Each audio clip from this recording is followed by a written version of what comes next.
मुजफ्फरनगर में वीर बाल दिवस के अवसर पर भारतीय जनता पार्टी कार्यालय में एक संगोष्ठी का आयोजन किया गया, जिसमें मुख्य वक्ता के रूप में सोमेंद्र तोमर शामिल हुए। कार्यक्रम में जिलाध्यक्ष सुधीर सैनी, सुनील दर्शन, पंकज महेश्वरी सहित कई भाजपा नेता मौजूद रहे। सोमेंद्र तोमर ने वीर बाल दिवस को देश भर में मनाने के लिए प्रधानमंत्री नरेंद्र मोदी का आभार जताते हुए कहा कि भाजपा पूरे देश में वीर सपूतों को श्रद्धांजलि दे रही है। बांग्लादेश में अल्पसंख्यकों पर हो रहे हमलों को लेकर उन्होंने कहा कि भाजपा ने उचित मंचों पर इसका विरोध दर्ज कराया है, जबकि विपक्ष इस मुद्दे पर दोहरा रवैया अपना रहा है। वहीं शहर में बढ़ते प्रदूषण और मिल मालिकों व किसानों के बीच चल रहे विवाद पर उन्होंने कहा कि सरकार किसानों के हितों को ध्यान में रखकर ही फैसला लेगी। देश के यशस्वी प्रधानमंत्री माननीय मोदी जी, जिन्होंने वीर बाल दिवस को घोषित करके सही मायने में एक 9 वर्ष 6 वर्ष की उम्र में और छोटी उम्र में जिस तरह की शहादत थी, उनको नमन करने के लिए बाल दिवस को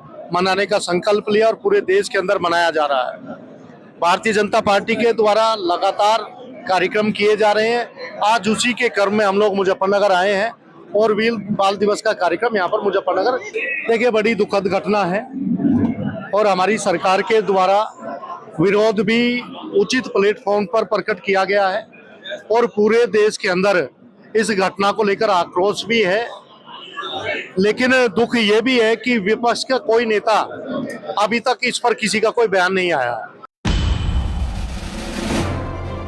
मुजफ्फरनगर के जानसठ तहसील परिसर के बाहर शुक्रवार को शिवसेना कार्यकर्ताओं ने बांग्लादेश के प्रधानमंत्री मोहम्मद यूनुस का पुतला दहन कर जोरदार प्रदर्शन किया। यह प्रदर्शन तहसील अध्यक्ष दिनेश उपाध्याय और जिला प्रमुख बिट्टू सिखेड़ा के नेतृत्व में किया गया। शिवसेना कार्यकर्ता खतौली तिराहा से नारेबाजी करते हुए तहसील गेट पहुंचे और यूनुस सरकार के खिलाफ जमकर नारे लगाए। प्रदर्शनकारियों ने आरोप लगाया कि यूनुस के सत्ता में आने के बाद बांग्लादेश में हिंदुओं पर अत्याचार बढ़े हैं, ऐसे में उन्हें शांति का नोबेल पुरस्कार दिया जाना अनुचित है। साथ ही भारत सरकार से बांग्लादेश में हिंदू अल्पसंख्यकों की सुरक्षा सुनिश्चित करने की मांग भी उठाई गई।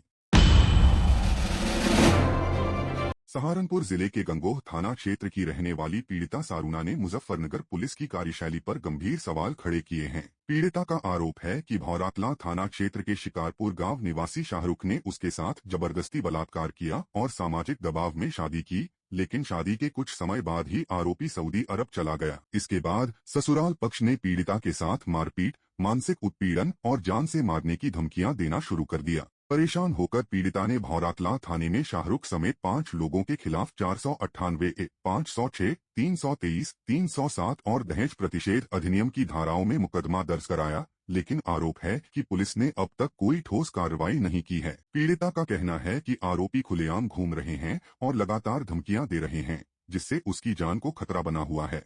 लड़की का मामला है जी, इसकी शादी करी थी 2 साल पहले, 1.5 साल पहले या शिकारपुर करी थी। अजी शादी बाद 2 दिन रही, 3-4 महीने फिर छोड़ के भाग गए। हमारे बरो किस तरह कोई मार पिट्टी करी, अरे दहेज मांगा, मोटरसाइकिल का कार मांगी, 5 लाख रुपए मांगे। पैसे की मांग करते हैं। हाँ, हम गरीब आदमी। अजी करी तो हमारी कुछ तो नहीं कर रहा। हाँ, मैं 3 महीनों को करते ना जी, मैंने साथ मिलना चाहिए। लड़की वही चली जा, कोई दिक्कत नहीं। सुधर जा रहा जी, तो छोड़ चला गया। 3 तारीख ने का टाइम दर है, 4 तारीख का, 3 तारीख में लीड जी बाहर विदेश चला गया। हाँ, सुधर चला गया। मुजफ्फरनगर के साउथ कृष्णापुरी क्षेत्र की रहने वाली एक महिला ने कुछ लोगों पर अवैध रूप से पैसे मांगने और झूठे मुकदमे में फंसाने की धमकी देने का गंभीर आरोप लगाया है। पीड़िता ने वरिष्ठ पुलिस अधीक्षक को दिए गए प्रार्थना पत्र में बताया कि विपक्षी दीपक और विनोद पहले भी पैसों की मांग कर चुके हैं। मांग पूरी न होने पर दोनों को बिना किसी ठोस कारण के थाने ले जाया गया, जहां जांच के बाद उन्हें निर्दोष पाया गया। पीड़िता का आरोप है कि इसके बावजूद आरोपी लगातार गाली गलौज कर रहे हैं और 50,000 रुपए न देने पर झूठे केस में जेल भिजवाने की धमकी दे रहे हैं। पीड़िता ने पूरे मामले की निष्पक्ष जांच कर आरोपियों के खिलाफ सख्त कानूनी कार्रवाई की मांग की है। जो हमारा मतलब हम कृष्णापुरी में रहते हैं, दक्षिण कृष्णापुरी में। हमारे पास में ही जो विनोद और विनोद की वाइफ नीतू रहती थी, उनके साथ हमारा थोड़ा झगड़ा हुआ। वो इस बात को लेकर हम अपना मकान बनाने के लिए लोन लेना चाहते थे। तो जो उनके जानने वाले हैं दीपक, पुष्पलता जी का लड़का, और उनकी जो दूसरी वाइफ है, उन लोगों ने विनोद से कह के हमें, मतलब मेरे जो हस्बैंड है वो थोड़ा कम पढ़े लिखे हैं, उन्हें बोला कि 5 लाख हम दिलवा देंगे, हम लोन करवा देंगे, लेकिन तुम हमें 20% दे देना। और उन्हें 20% का बताया कि 20% के 20,000 रुपए होते हैं, तुम 5 लाख पे हमें 20,000 दे देना। तो मेरे हस्बैंड ने कहा चलो ठीक है। जब उन्होंने मुझे ये बात बताई तो मैंने उन्हें कहा कि 20% का मतलब है 1 लाख रुपए, कि 5 लाख रुपए का अगर लोन कराएंगे तो वो 1 लाख रुपए हमें उन लोगों को देने पड़ेंगे। तो फिर मेरे हस्बैंड ने उन लोगों को मना कर दिया। तो फिर हमने एमको बैंक से लोन कराया। तब हमने लोन कराया, हमने अपना मकान बनाया। इस चीज का पता चल गया विनोद को और दीपक को और उसकी जो दूसरी वाइफ है सोनिया को और पुष्पलता जी को। तो फिर उनको पता लगने के बाद उन्होंने कहा कि तुम अगर पैसे हमने मांगे थे तब नहीं दिए, तो जब हम तुम्हारे साथ घूमे हैं फिरे हैं, तुम्हारे कागज बनवाए हैं लोन दिलवाने के लिए, तो अब तुम हमें उस चीज के 50,000 रुपए दे दो। लेकिन हमने मना कर दिया। तो उस बात पर उन्होंने कहा, विनोद ने और विनोद की वाइफ ने हम लोगों से मतलब गाली गलौज भी किया हमारे घर पर आकर। फिर हमने सोचा, मैंने कहा चलो भाई आपसी बात है छोड़ दो। फिर उन्होंने कहा कि अगर तुम ऐसे नहीं दोगे तो हम अपनी लड़की के ऊपर रेप केस लगाकर तुमसे वैसे वसूली करेंगे। अब इस बात को लेकर लड़ाई झगड़ा हुआ। फिर उसके बाद अब ये लोग मेरे पति को झूठे मुकदमे में 151 में उनका चालान कराया, जबकि वो जेल भी काट के आए हैं। तो फिर उन्होंने बोला, उन्होंने 3-4 धाराएं लगवाई, तो उन धाराओं में मुकदमा ना होके 151 में मुकदमा हुआ है, क्योंकि जो मतलब कहा सुनी हुई थी उसी में मुकदमा हुआ है। फिर उन्होंने कहा कि हमने जो धाराएं लगवाई थी उनमें मुकदमा नहीं करा, पुलिस वालों ने ये कर दिया वो कर दिया। कंटिन्यू एलिगेशन लगाए जा रहे हैं पुलिस वालों पर। फिर उसके बाद हम लोगों को मिल कर बोल रहे हैं कि क्या नाम, अगर तुम इस तरीके से पैसे नहीं दोगे तो तुम वैसे दोगे, या तो पैसों का अरेंजमेंट करा लो, नहीं तो रेप के। एविडेंस तो सर उस टाइम कुछ नहीं रहा, क्योंकि उस टाइम हमारा आपसी मतलब घर का जो नॉर्मल आना जाना होता है वो था। तो उन्होंने कहा कि अगर मतलब तुम हमें नहीं दोगे तो हम इस तरीके से लेंगे। और अब भी कल रात मुझे 8:30-9 बजे के आसपास जैन पेट्टे वाले पे विनोद मिला, रिक्शा लेके जा रहा था। बकायदा उसने मेरे सामने रिक्शा लगाई, मैं अपने बच्चे को लेके जा रही थी। उसने बोला या तो पैसों का अरेंजमेंट करा लो, नहीं तो मैं तुम्हारे हस्बैंड को रेप केस में जेल पहुंचाकर ही रहूंगा। बांग्लादेश में हिंदू अल्पसंख्यकों पर हो रहे लगातार अत्याचारों को लेकर भारतीय राजनीति में सियासी प्रतिक्रियाएं तेज हो गई हैं। एनडीए के वरिष्ठ नेताओं ने इन घटनाओं पर गहरी चिंता जताते हुए बांग्लादेश की यूनूस सरकार पर सीधा निशाना साधा है। नेताओं ने कहा कि बांग्लादेश सरकार को इस मामले में गंभीरता दिखानी चाहिए और हिंदुओं पर हो रहे हमलों को तत्काल रोकना चाहिए। वहीं दूसरी ओर विश्व हिंदू परिषद ने बांग्लादेश सरकार के खिलाफ प्रयागराज में जोरदार विरोध प्रदर्शन किया, जहां कार्यकर्ताओं ने नारेबाजी करते हुए हिंदुओं की सुरक्षा की मांग उठाई। इस मुद्दे पर अब भारत सरकार से भी अंतर्राष्ट्रीय स्तर पर ठोस कदम उठाने की अपेक्षा जताई जा रही है। नियंत्रण ही यूनूस सरकार का नहीं है। यूनूस सरकार से कई मंत्रियों के इस्तीफे शुरू हो गए हैं।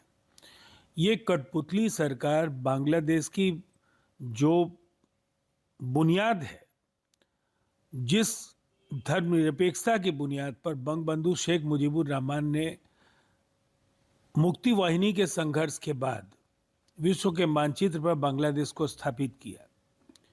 भारत ने बांग्लादेश को बनाने में जो भूमिका निभाई है उसको भी कृतज्ञता के साथ बांग्लादेश की नई हुकूमत स्वीकार नहीं करती है। और ऐसे में ऐसी घटनाएं लगातार उनकी चुप्पी या उनकी निर्लज्जता की वजह से बढ़ती जा रही है।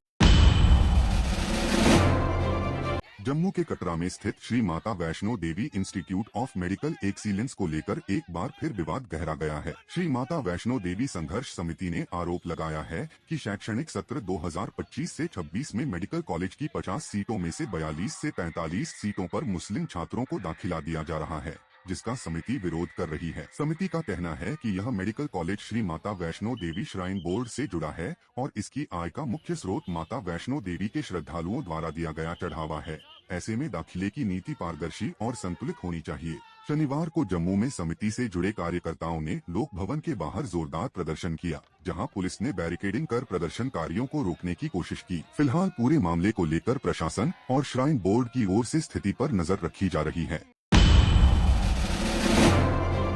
शनिवार को दिल्ली में कांग्रेस वर्किंग कमेटी की अहम बैठक आयोजित की गई, जिसमें पार्टी के तमाम वरिष्ठ नेता और कार्यकर्ता शामिल हुए। बैठक में देश के मौजूदा राजनीतिक हालात पर विस्तार से चर्चा की गई और केंद्र सरकार के खिलाफ आगामी रणनीति पर मंथन किया गया। सूत्रों के मुताबिक कांग्रेस ने सरकार की नीतियों को जन विरोधी बताते हुए सड़कों से लेकर संसद तक आंदोलन की रूपरेखा तैयार करने पर विचार किया। इसके साथ ही मनरेगा की जगह लाए गए नए कानून वीबीजी राम जी को लेकर भी कांग्रेस ने कड़ा रुख अपनाने का संकेत दिया है। पार्टी नेतृत्व का कहना है कि इस कानून से गरीब और मजदूर वर्ग को नुकसान पहुंचेगा, जिसे लेकर कांग्रेस देशव्यापी विरोध की तैयारी में जुट गई है।